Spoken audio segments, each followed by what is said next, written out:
Good morning, afternoon, and evening. Welcome back to the Liberal Artist Podcast. I'm your host, Bodio Papula, and with me I have Kaylie Horowitz.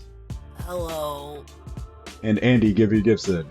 You can always get Editor Gibby to fix your mistakes, but real Gibby will always know you said your last name wrong. Good. That's what I wanted. I'm cursed with this knowledge. Y'all want to jump in? Jesus, why not? Yes. We're let's do a it. little behind because y'all weren't feeling great, and I'm just coming off of Tech Week and a show opening, and my voice is ready to collapse on itself. So we're gonna power through.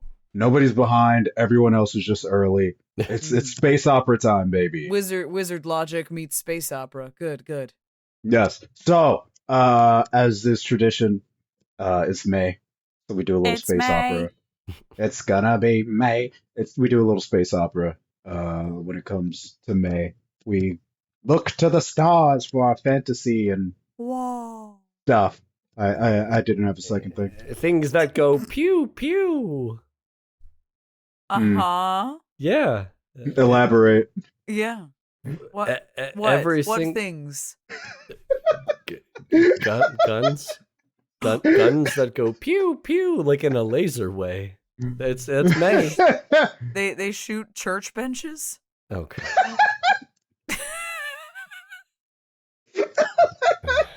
Please say the name of the movie, Bo. It's Titan AE. Can you take me higher to a place where 1999. Titan AE. I've been making the same joke for the last 2 weeks. Please help me. She's testing me, Bo. Either she's testing me or the Lord is. That's why you have the pews. Okay. Oh no, they're on the same wavelength. It's time, baby. No, it's Titan AE. 1999, 2000, whatever year it came. It's the year 2000, Y2K. We're going to space. Year 2000. But not in this movie. It's like the year 26 something, whatever. 3000 something. Oh, so we did go. We've been into the year 3000. Not much has changed, but we don't have a planet. They blew So it maybe up. things have changed. The Jonas Brothers didn't predict that quite right. Joe, why didn't you tell us?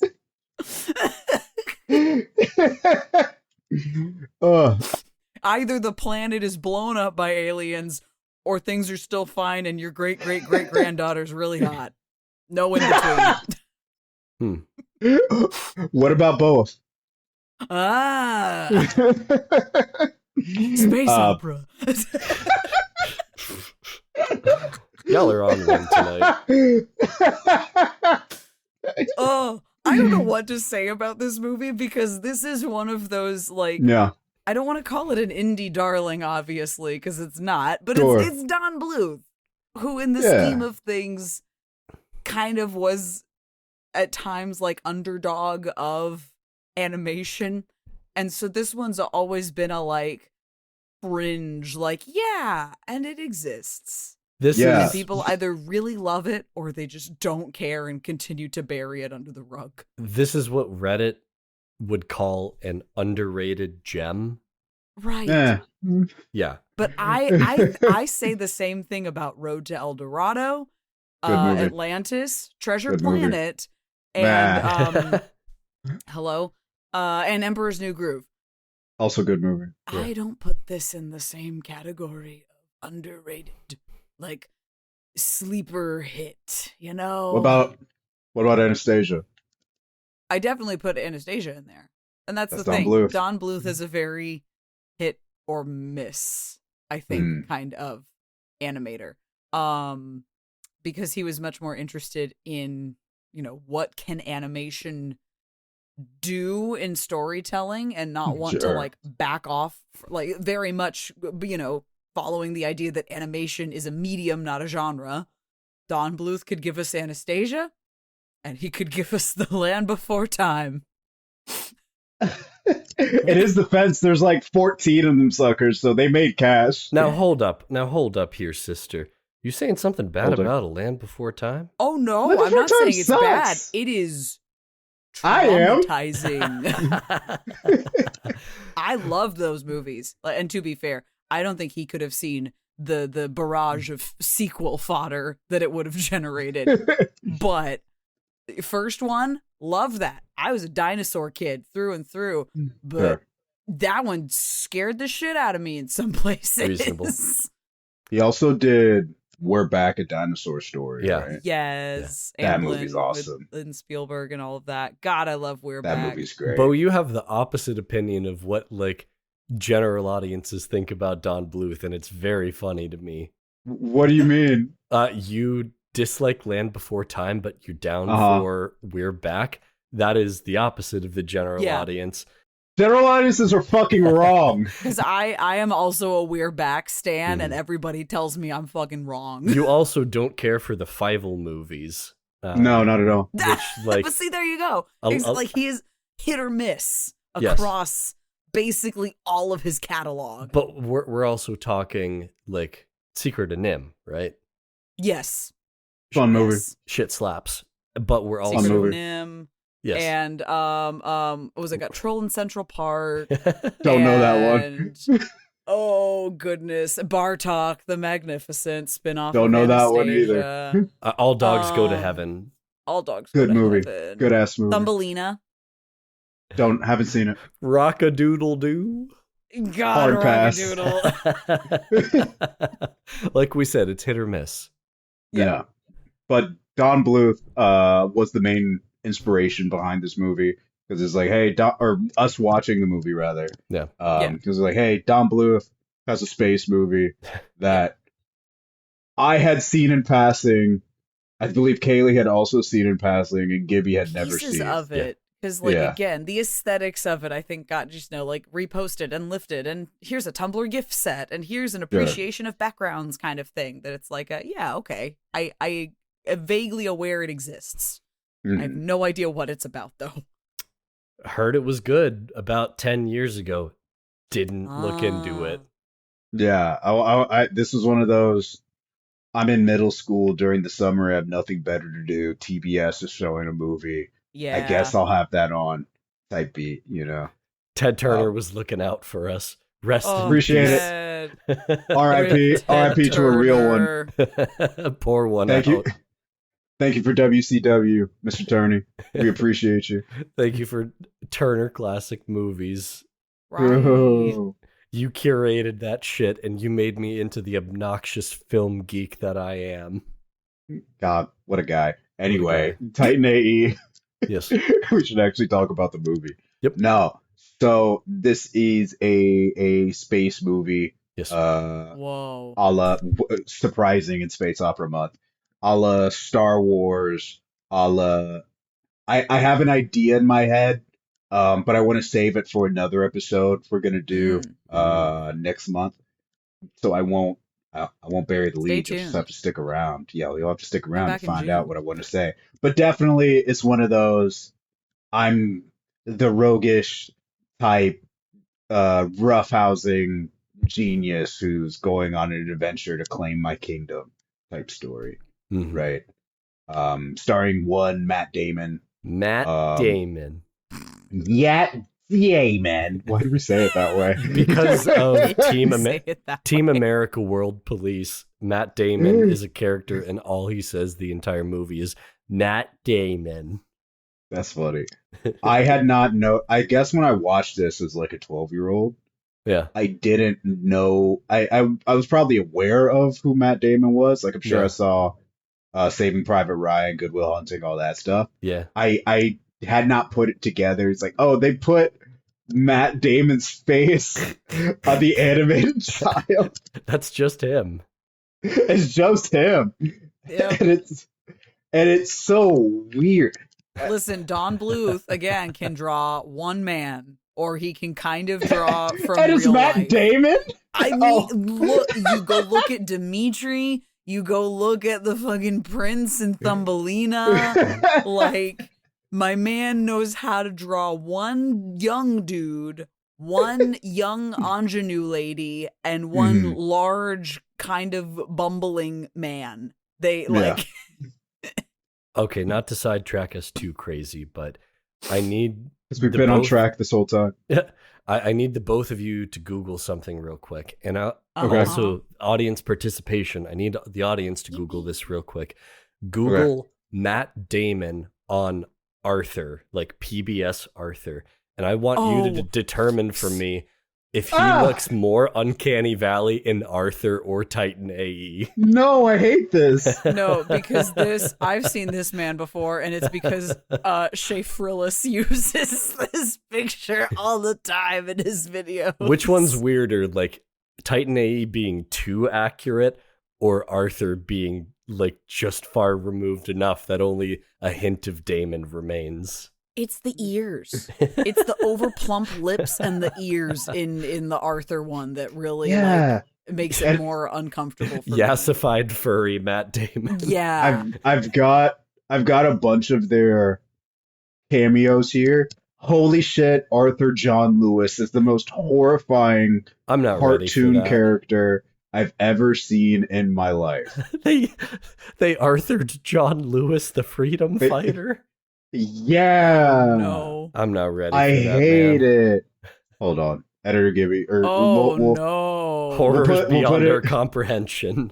When we make this a TikTok short, we'll put an image on there. But Oh no. Yeah. holy Oh, no. moly.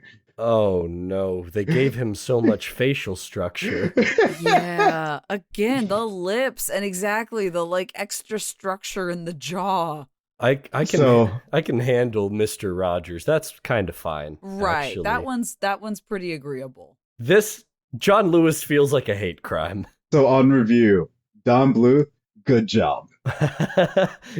Comparatively. Yeah, we grade on a curve here on the podcast. God. I will say anyway, I was just gonna say the fucking Neil Gaiman. What are you doing in my falafel? Uh-oh. That's my favorite Arthur cameo. Crimes. But no, Anyway.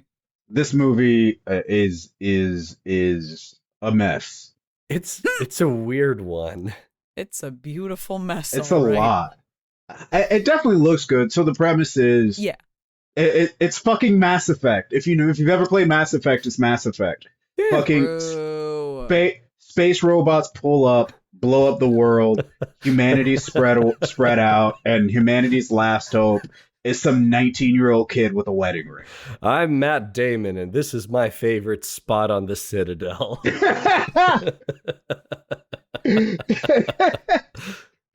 But it's very much so. It's like we're the last hope for the world. It's a cookie cutter space odyssey Yeah. story. Not that's not where my critiques are. You have the MacGuffin. Like, you have Yeah. sinister, non-human alien race that's, bad because...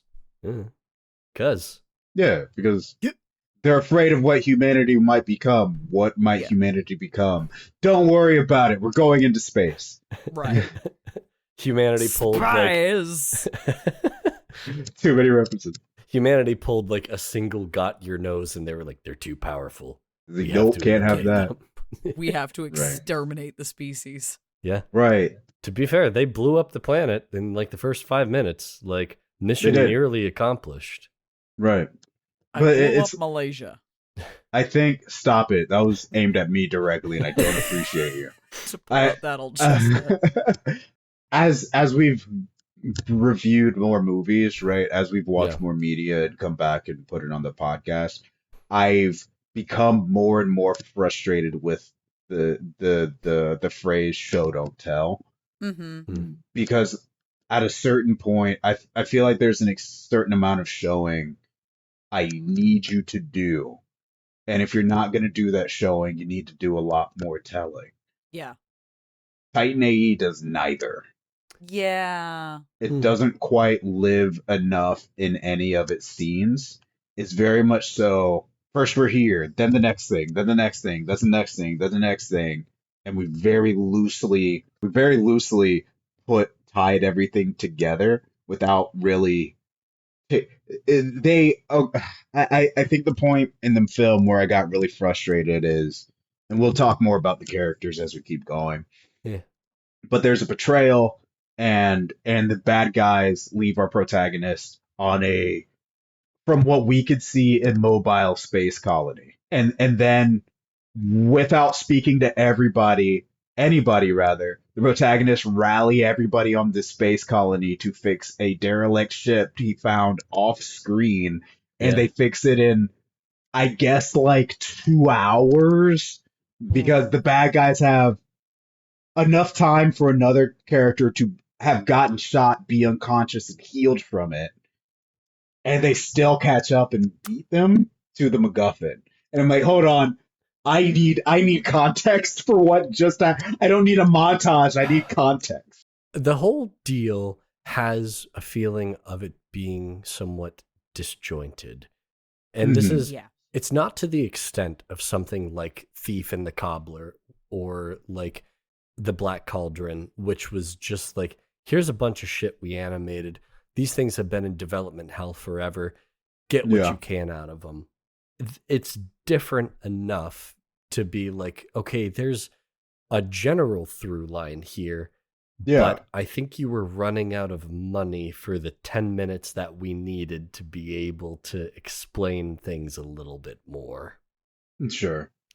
I believe I read something along the lines of like, they had an $80 million budget, and by the time pre-production was finished, they had blown through 55 mil of it. Damn. So it's like, I guess we don't have time for reshoots or anything like that. Which I think is part of the issue, because watching this, I think overall the quality of the animation is the 2D especially is quite beautiful. It's very smooth. Again, there's some weird like movement or gesture kind of like, why are we wiggling our shoulders a little extra? Why are we, turning our head or running our hand through our hair for some reason? That's a Don Bluth-ism that I'm used to seeing in his work. You can definitely tell it's a 2000s movie because, we've got to show off the 3D camera integration of, ships and worlds and scale things in comparison to those characters. Some of those sequences, the freaking ice field sequence is insanely cool to watch. Right. It doesn't feel like I'm watching the same movie. Not at all. But it is really cool and was actually very much, I'm like, am I watching a cutscene from Mass Effect? What's happening? But this movie is riddled with lots of like what I don't remember the animation and like production pipeline technical term, but what I refer to as like stopgap filler expressions. What do you mean? Or oh my god, reactions, so that we're not having to do lip flaps. Animation loves to do that, where we can look at something else without having to look at whoever is talking, so we don't have to animate flaps and animate their mouth. So we will look at reactions, we will look at wider shots, we will, see a character start talking and then cut away from that, so that we've established who's speaking, but we're looking at something else and we're saving budget that way. Anime does it all the fucking time. Like serial cartoons do it all the time. Yeah. But it felt like there were moments, especially in the New Bangkok sequence, that drifter colony ship that we have the montage in, that Kayla's talking with this woman about her brother's soccer ball, and we keep cutting to like a chain sequence of reactions from him that feel very just weird, of like something feels like it got repurposed for like 2/3 of the movie. And I think that's part of the thing, is that, exactly to Gibby's point, we didn't have time to reshoot necessarily, but we just brought the voice actors in to do different things and worked around with what we already had to fill in the gaps of storytelling and at least just get from point A to point B. Things tend to happen suddenly. Yes. Yeah. Yeah. There is not like transitional build and like we're going to continue to pull a thread and tighten the tension. Like that's where it's like, oh yeah, this thing that we establish as an important story thread is pulled gradually over the course of the story we're telling. It's just very like here, exactly here, and then here, and then here, and then here, and this happens, and then this happens, and then this happens. Like what? There's no there's no foreshadowing. Yeah, really, until like the last quarter, but that's just because we're in a climactic fight. And I would argue not. I got so okay. I'm gonna get like real nerdy real quick. Do it. Even more. I got so frustrated with the fantasy of the world, right? Sure. Whereas we have these aliens who are lightning data inorganic. They're inorganic. Yeah. Energy. Sure. They're pure energy. Yeah, I guess somebody yells that. And they are afraid of humanity. I never get an answer why. Right. There's a point when Matt Damon's character is in jail and he just starts poking at the energy field that leaves him in there. And the first time he pokes it, Spider-Verse. Like on some Spider-Verse shit, the first time he pokes it, it jettisons him 5 feet backwards. And then the next time he's just like poking it and connecting, and now I have the code to use all of the data shit. We never get an answer for how Kale figures out how to like manipulate points of energy. Like he just does. He just does. We never get Titan AE is the big MacGuffin that they're looking for. We never even get an ounce of what it's supposed to be, right? They just say it's going to save humanity. Well, what is it? It's going to save humanity. And then it turns out to be like the genetic code of every animal that existed on Earth. And then they turn this ice field into a new planet and do a tiny big bang. And I'm like, that's not how any of that works. You have to tell me that's how it works. And if they did a big bang big enough to make a planet on the spot, all of you would have exploded. All of you would have died. And they keep shooting guns inside of spaceships. Don't do that. You'll pierce the hull and you'll implode. Stop it. They don't really seem all that concerned about that. Considering, not at all. Like, they fly through space like once or twice. Which is a cool scene, but he's like, exhale. What? Right. And they go into deep space, and I'm like, both of you are vapor. Your blood is vapor. Star-Lord shit. Yeah. And it's the like, I feel like this should be much riskier than both of you have died instantly. You're done. For the purposes of like space fantasy, I'm willing to overlook that. Fair. My bigger problem is that character relationships feel rushed. Like, when exactly are we supposed to get the romantic tension between Akima and Matt Damon? When he trauma bonded from their being captured together. Yeah. They were in jail together for 20 minutes, and then they hugged after, so now they want to bang. He yelled her name a lot across, 45 minutes or so that's something. Yeah, is that not how you've gotten every girlfriend you ever had? That's what I did. Walk in on them in a towel, and then they saucily say, in or out.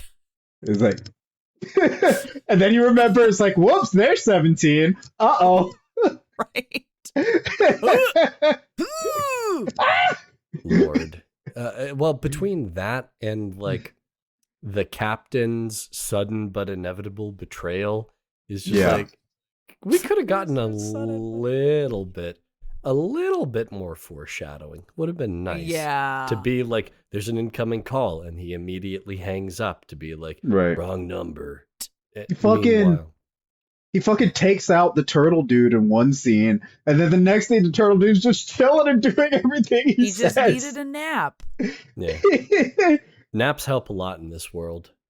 Like, also, we just straight up like snapped Nathan Lane's neck. That shit was metal as fuck. Sorry, spoilers. We're jumping to the end, but yeah, that was a wild, just like, oh, okay. So, one, John Leguizamo, I love you. I can't. Why did you agree to play a character named Goon? I'm looking straight into my camera as if this man can see me. through the can't. fiber optic web of our godforsaken world. Why We've been is through his this. name Goon? We've been through this. We can't see into the future. He didn't know what that word would become. But exactly, yeah. That character is allowed to apparently, be like exploded via wristwatch bomb and just need to take a timeout and then He threw come it back away. just fine.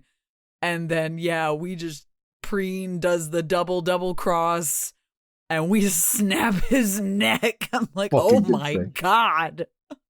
That is a Don Bluthism, right? Where he intentionally wanted his stuff to be more violent than like the Yes. Disney. See Kinda Secret of Nim. See Land Before Time. See Yeah, the yeah. end of the villain in We're Back. The haunting crow sequence still chills me to this It's day. metal as fuck. I interrupted you, Gibby.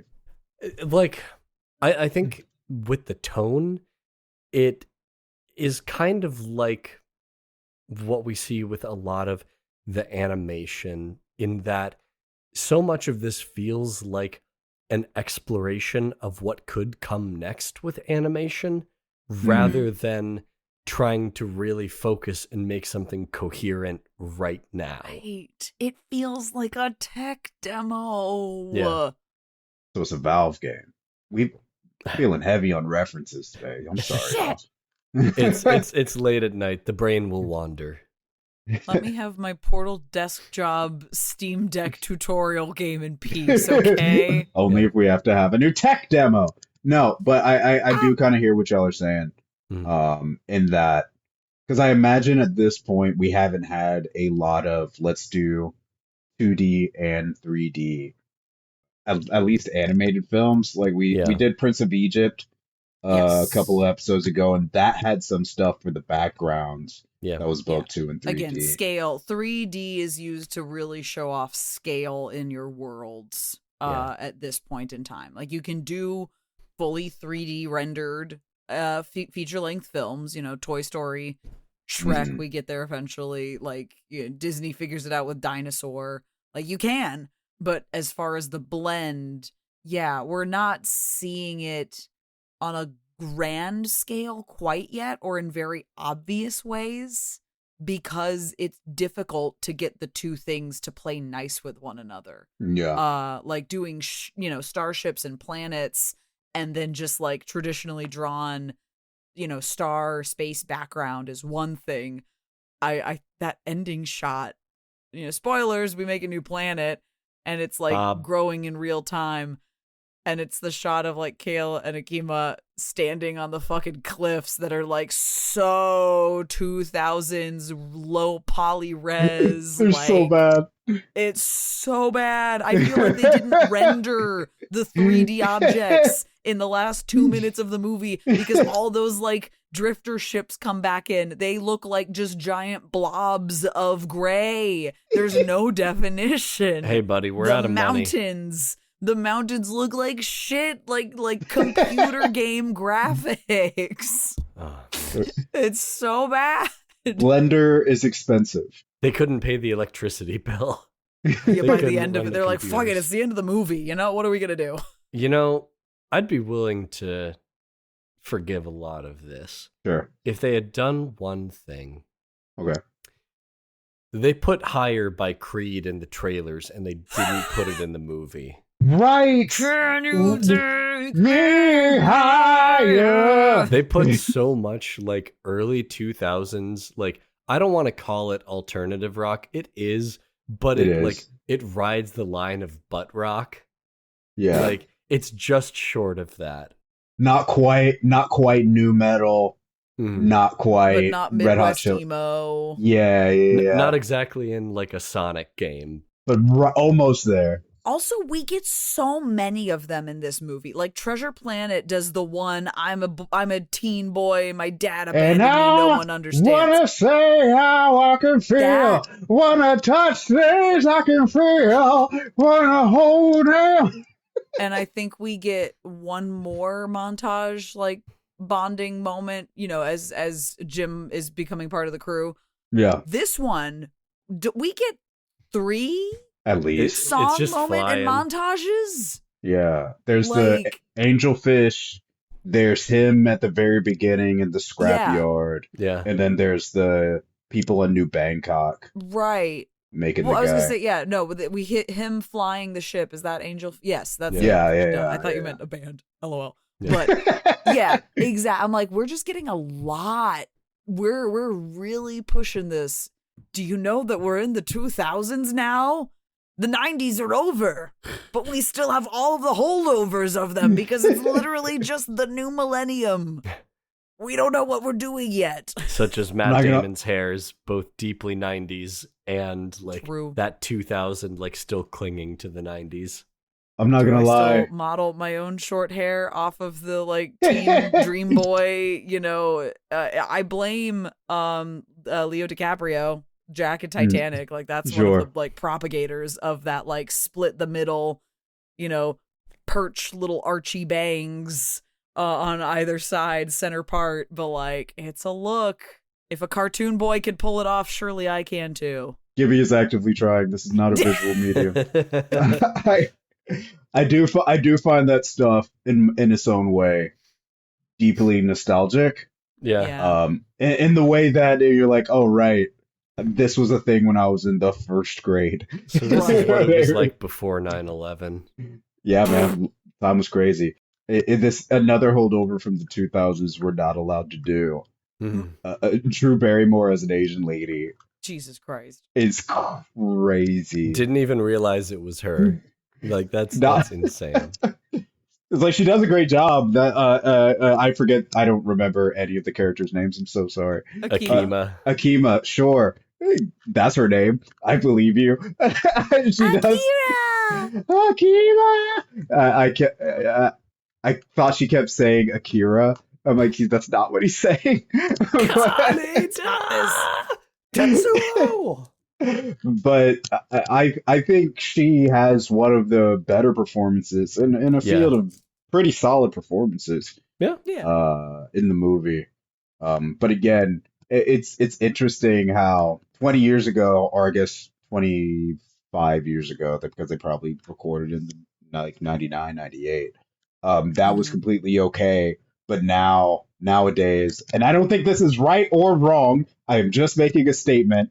Yeah. Nowadays, The Rock plays a Hawaiian or generally Polynesian god, and people get like really angry about it. You know? We're a little bit more sensitive. Yeah. It's like this and The Emperor's New Groove, where it's like extremely Mexican and there's like no Hispanic people in the cast. I'm like, oh, South American, but yes. South American, yes, Peru. sorry. And I'm like, oh, we can't do that anymore. That's not a bad thing. It's just really fascinating. Yeah, I mean, the whole deal is just that, like, it's better that we're making sure that people of color have access to those roles and they don't just hire, like, immediately available, like, A- lister white lady to do, like, everything. Damn, you leave Drew alone. Charlie's Angels will be sick from the time that this movie comes out. But what else? Yeah. The Barrymores as a whole need to either atone or just go sit in the corner for a little bit, you know? No. Like, she's doing fine now. I'm glad she's got her talk show Right. and everything. I still think, like, A- lister. I didn't make her a B lister, just Right. A-. Oh, I Yes. just mean the entire family legacy of actors. I keep forgetting she's a legacy. Kaylie calls out Lionel Barrymore, an actor that died in the 1950s. I did, and him and his predecessor Barrymore, who made up the name and stuck with it. I don't think That's he fine. made up, but they probably No, did. dead ass. Barrymore is not like Oh, it was made a family name. That's But it was- okay. Anyway, we're getting sidetracked. I'll go on my Barrymore rant later. Here's a question. What is up with Don Bluth's obsession with bats? There's like Oh, three sure, blame the bat. But there's I like told three you, Bartok's superiority.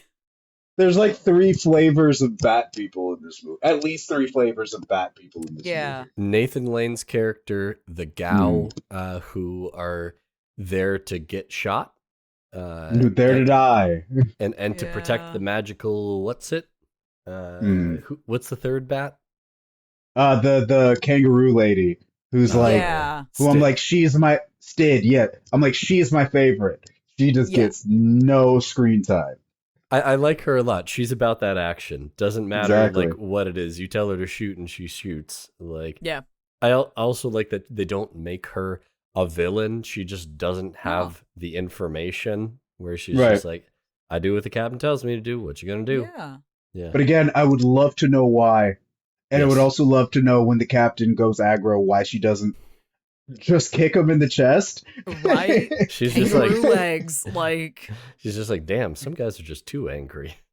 no, They just let shit happen. I don't. I wish I knew specifically on the bat question, but you know what? Clearly, he just thinks they're neat. I guess. Don Blue, closeted Batman. Maybe who there's would've guessed? something interesting, a bat versus a bird as far as Hmm. like the lines and the shapes when drawing them in flight. I don't know. Yeah. He didn't do Fern Gully, correct? Ooh, I think. Googling, but Googling, don't quote Googling, me on Googling. that I want to say he didn't, because it's well, but there's a maybe. bat. I mean, yeah, there's Batty, Robin Williams. Hmm. I don't remember if it's him or if it's whoever did frickin' Swamp Man, Princess. Google AI. Fuck you. If you're wondering if Don Bluth directed or was involved in the 1992 animated movie Fern Gully, the answer is no. Thank you for being honest. Fuck off. Yeah, don't get that tone with me.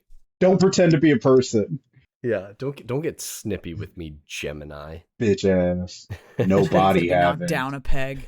I'm saying. The thing that I was most like perplexed, I don't know if it was Mhm. fully like irked, but it was definitely a thing that I noticed. It's kind of one of those things that maybe is just a marker of like 2000, late 90s, where we just, didn't have the self-awareness or whatever. I think of Firefly in the way that it talks about kind of its like future world kind of lore.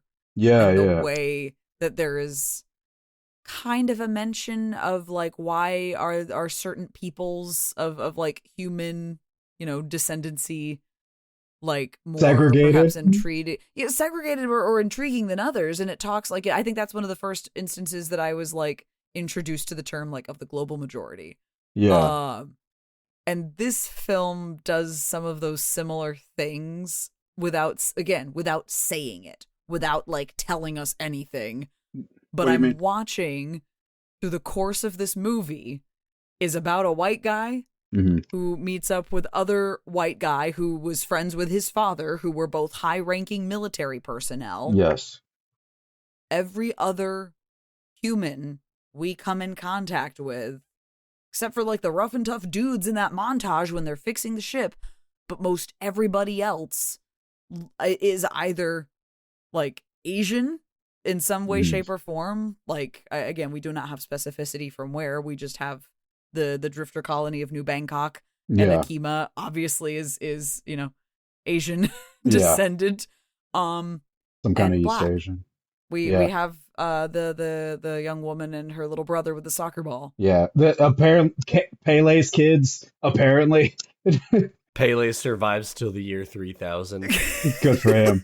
Good for him. But it's just that we and again feeling that just like, oh, I'm rolling my eyes at like, and here are the minority characters boosting the Yeah. confidence of the young disenfranchised white man. Go Yeah. white boy, go white boy, go. Right. God forbid a white boy have a little motion. Like, I had that thought at some point, but it was definitely a like, this, I don't know if this was intentional. I don't think And it was. I don't know under what ways it may or may not have been intentional. Yeah, because I noticed the same thing. Because I see the main love interest is an East Asian woman. I'm like, there's that East Asian fetishism again. But And purple hair. especially the fucking Yeah. streaks, the colored streaks in Yeah. the front bangs. Yeah. And she's like tech savvy / is a But- pilot. but That I is think- such a trope. But I think that is a sign of, I want to say a sign of affection. I don't think she's hot because she's Asian and they are to be No. lusted after. I think that's them trying to present that she is a capable character in her own right, which is fine. It's interesting that you mentioned that. It's like our protagonist, our main like movers are white men of status, and Yeah. then the supporting cast are women of color.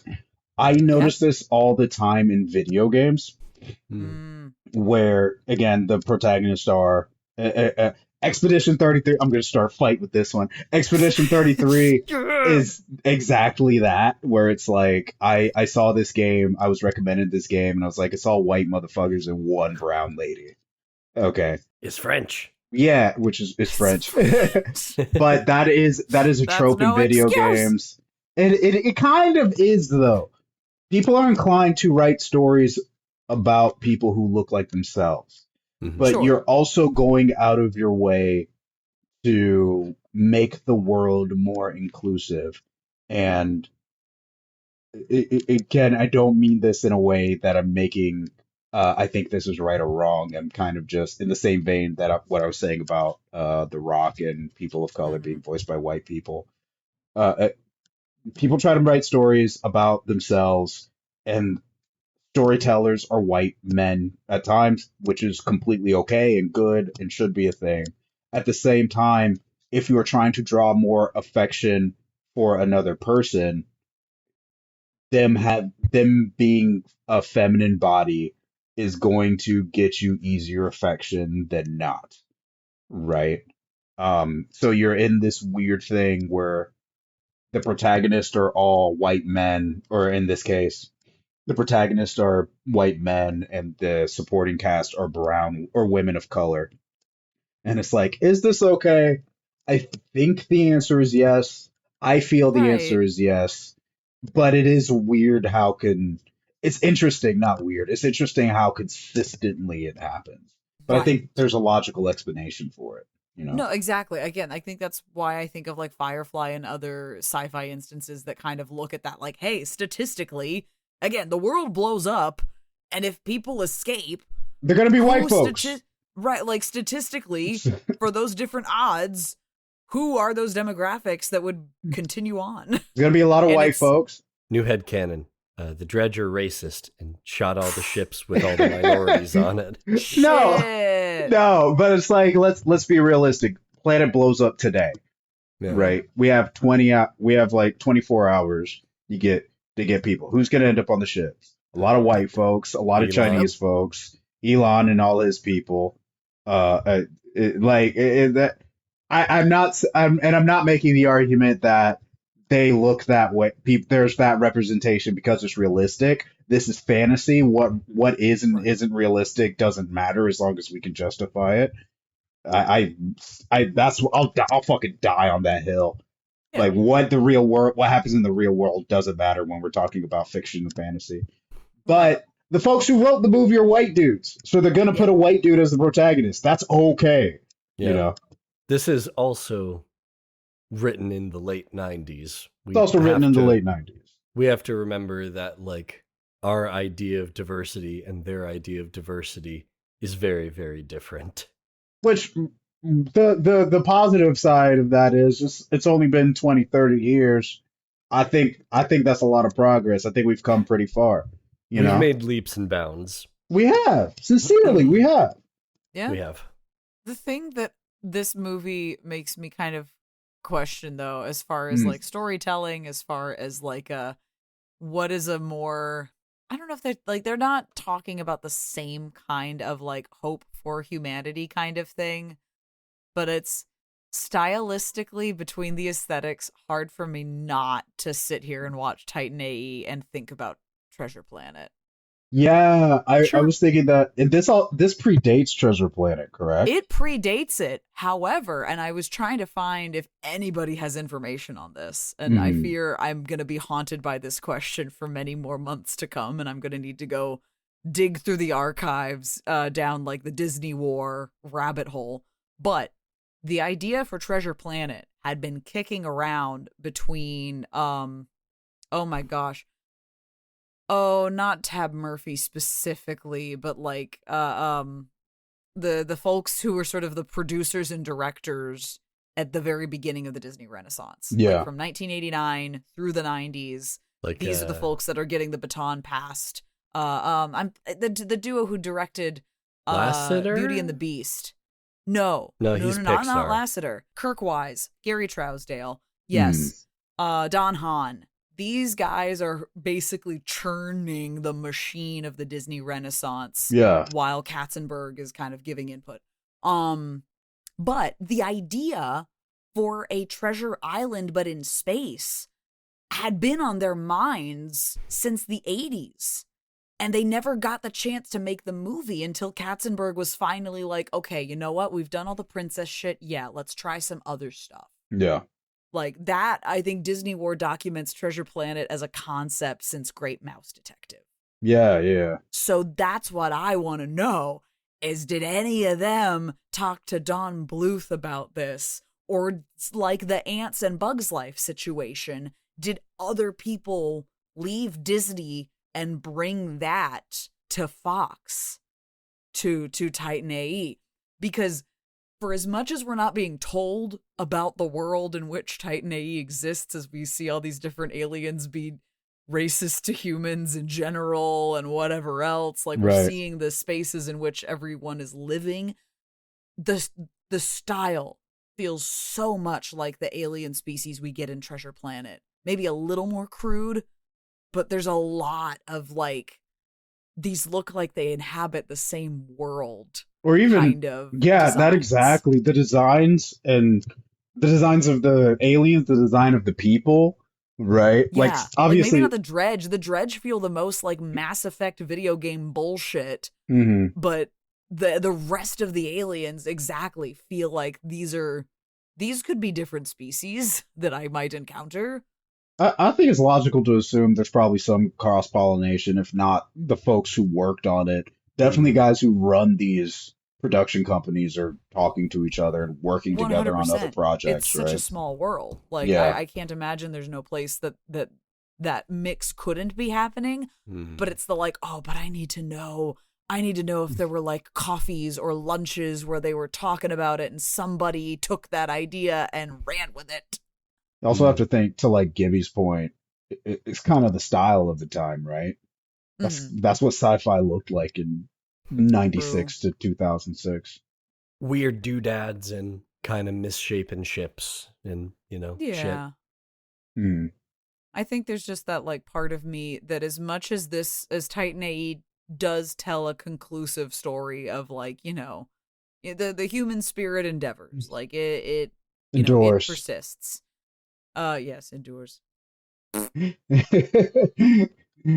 I don't know if I buy it as much. And I know Treasure Planet is not telling that story, but there is still that question of like, and yet here is a civilization in which, wherever human Homo sapiens sit in the totem pole with all these other, species, Jim Hawkins is an outcast for whatever reason and must maneuver through some of that, social obstacle as well and proving oneself.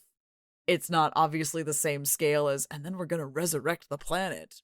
But I don't know.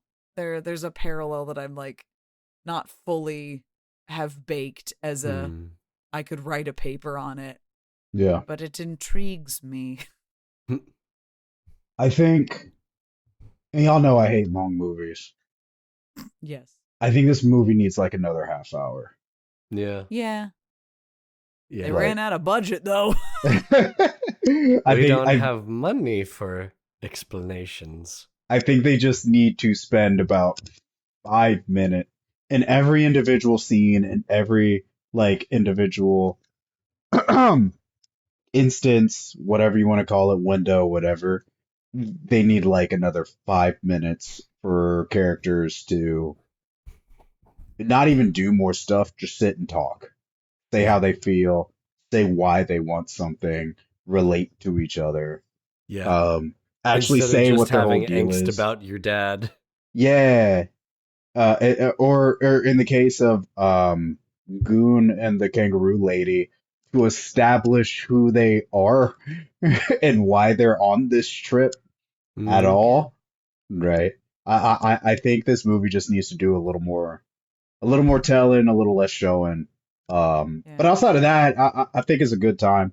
It's a fun, right. it's a fun movie for like an 8-year-old, you know? Sure. True. An 8-year-old that's like- getting into slightly darker material. You start. Well, actually, no. There's a question. If you had to give an 8-year-old Titan AE and Iron Giant, which one do you give them first to prepare for the brutality or the heartbreak of Probably the other? Titan AE. Oh, Iron. Oh. No, well, mostly I'm biased because like Iron Giant's a perfect movie, and you should show perfect movies to children to give them a But baseline. that one is emotionally devastating. Yeah. Yep, get ready, kid. I'm also on Gibby's side. I don't think you should baby children. Yeah. No. And that don't teach them about like tragedy and death and shit. You don't have to like smack them upside the head with the cold reality of the world, but you can start that shit. Oh, for sure. No, it's at the not same about time, like hiding it, but it's that like no, there's different levels of like grief, heartbreak, trauma, and tragedy in both of those. It's like, yeah, where do you start with the like human devastation, mass genocide one, or the emotional devastation of a character who didn't deserve any? well, granted, I this? haven't seen Iron Giant in like 20 plus years, but Oh, I feel like some of the visuals are a little scarier and more distracting than in this movie. They are. Maybe. I think the difference is that Titan AE is destructive on a grand scale versus Iron Giant is destructive on a small scale, which makes it more relatable. It's not like the entire planet's going to blow up. That's so big that a kid can't comprehend that. But your town is in danger, and your best friend / pet could die. Like, that is so much more, like, it's so much easier to grasp for a kid to understand the stakes versus Matt Damon's like, the planet blew up and my dad left me. Yeah. Sorry, kid. That's a very real thing to be angsty about. Like, it's been like 13 years, like there, and you haven't had a single therapy session. Sorry to keep dunking on you, Matt Damon. Gibby, final thoughts. It's a weird movie. It's worth seeing, if only to see it as a benchmark for where we were with animation at the turn of the millennium. I don't think it deserves the, Reddit underrated Jub award, because what that really just means is an animated movie that didn't do well at the box office. Some nerd likes it. But there's merit to it. There's something worth exploring with it. Yeah. I believe it was turned into like a little paperback novel. 'Cause I wasn't sure if there was a story that this came from first, but I believe this story was novelized. Neat. So I would be curious to see if there's more clarification of like world building and lore in that as text than what we get on screen. You hear Early that, folks? 2000s novelizations go hard, dude. You hear that, folks? Go read a goddamn book. But before you do that, thank you so much for joining us on this episode. Thank you for joining us. Thank you for listening to the podcast and being on this crazy, crazy ride. It's Space Odyssey month, baby. So join us on the next episode when we go through another space themed movie. Before that, like us on TikTok, Instagram, all that good stuff. Give us the 5-star ratings. Call to action, call to action, call to action. Join us next time when we decide what country our space colony is named after. Still Bob. Djibouti. Djibouti, Djibouti, Djibouti. I was going to say Greg. Welcome to Planet Booty. Hell yeah. Hell yeah. Peace.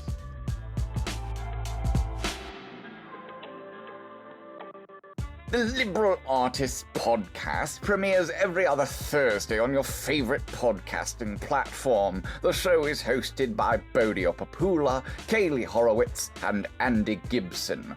You can find the show at Liberal Artists Pod on Instagram and TikTok? thanks to White Hot for performing the theme song Reflect, which can be found on freebeats.io. Now, I'm off to go exploring, and maybe, just maybe, I'll find a sheep that I can call my own. Good day.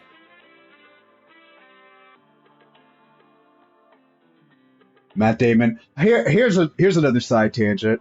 Mhm. I apparently don't know what color white people's hair is. If you had told me Matt Damon is blonde, I would have been like, no, he's not. Dirty blonde. Why do you... Sure.